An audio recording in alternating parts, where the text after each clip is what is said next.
বাংলাদেশকে হারিয়ে এশিয়া কাপের ফাইনালে যেতে ইন্ডিয়া এ টিমের শেষ 2 ওভারে 12 বলে প্রয়োজন 21 রান।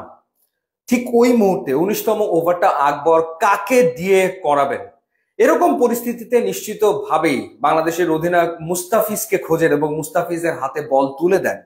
কিন্তু আকবরের একাদশে তো মুস্তাফিজ নেই, তার হাতে 3টা অপশন ছিল: আবু হায়দার রনি, রকিবুল এবং রিপন মন্ডল। আবু হায়দার রনি 3 ওভার বল করে 44 রান খরচা করে ফেলেছেন, 2টো উইকেট তিনি নিয়েছেন।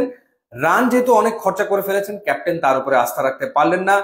রকিবুলকে নিয়ে ক্যাপ্টেনের ডিফারেন্ট প্ল্যান ছিল, শেষ ওভার তাকে দিয়ে করাবেন। রিপন মন্ডলকে ক্যাপ্টেন ডেকে নেন, যিনি 3 ওভারে 30 রান খরচায় কোনো উইকেট নিতে পারেনি, এবং ওই সময়টাতে ব্যাটিং এ রামনদীপ কলকাতা নাইট রাইডার্সের এবং নেহাল ওয়াদেরা, যিনি পাঞ্জাবের হয়ে আইপিএল মাতিয়েছেন, এবং এইরকম পরিস্থিতিতে তারা হর হামেশা ব্যাট করে এবং হর হামেশা দলকে জেতায়।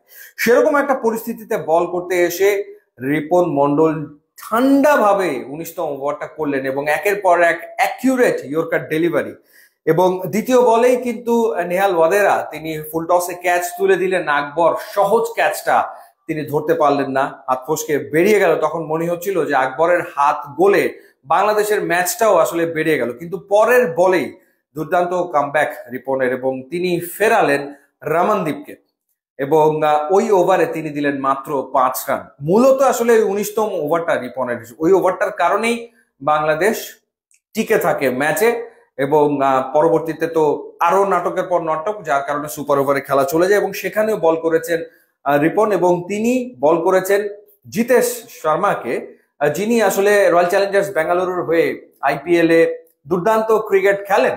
জিতেশ শর্মা তাকে একেবারে ক্লিনড আপ করেছেন, বোল্ড করে দিয়েছেন রিপন মন্ডল। দারুণ ইয়র্কার ডেলিভারি, এবং এর পরে তিনি আরো একটা উইকেট নিয়েছেন, অর্থাৎ আউট করেছেন আশুতোষ শর্মাকে, যিনি দিল্লিতে খেলেন।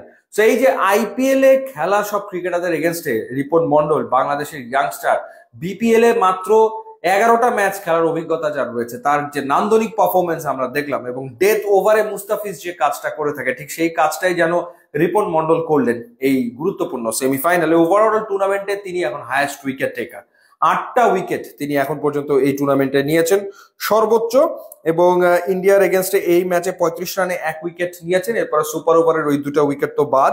এরপর শ্রীলঙ্কা এ টিমের বিপক্ষে 41 রানে 2 উইকেট নিয়েছিলেন।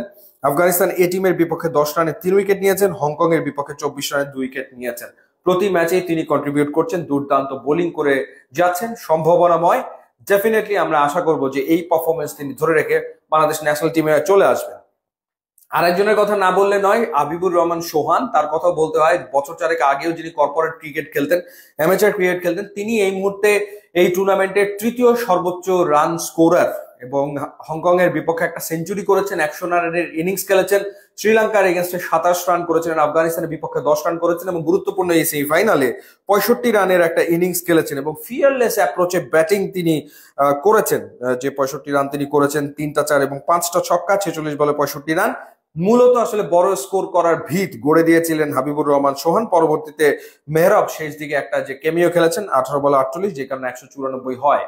সো হাবিবুর রহমান সোহানের ভেতরে আমরা কিন্তু লাস্ট এশিয়া কাপে বলা নাই ক নাই, সাইফ হাসান একটা বিরাট প্যাকেজ হয়ে সামনে চলে এলেন। তাওহিদ হৃদয়ের অল্টারনেটিভ ব্যাটার হিসেবে সাইফ হাসানকে নেওয়া হয়েছিল, এবং সেই সাইফ হাসান এশিয়া কাপে 12টা ছক্কা হাঁকালেন, 178 রান করেছিলেন, 2টো 50 করলেন, লাইমলাইটে চলে এলেন, এবং মানে রেগুলার ওপেনার বনে গেলেন সাইফ হাসান।